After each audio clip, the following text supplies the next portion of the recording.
Bugün Həzrəti Fatimə-i Məsumə Səlamullahi əleyhanın vəfat günüdür. Bu münasibətlə hər birinizə Allahdan təsliyyət diləyirəm.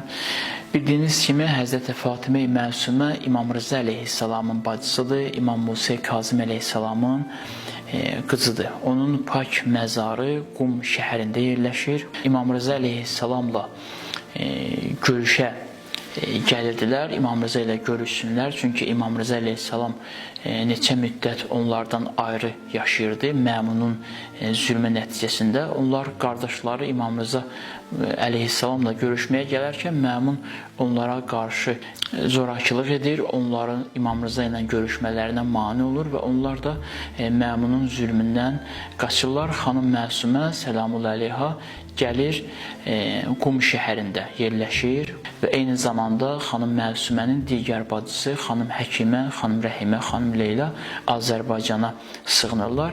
İmam Musa Kazım əleyhissalamın evladları müxtəlif bölgələrdə sığınacaq tapırlar və Qum şəhərində xanım Məsuməni qarşılayırlar, ona hörmət bəsləyirlər.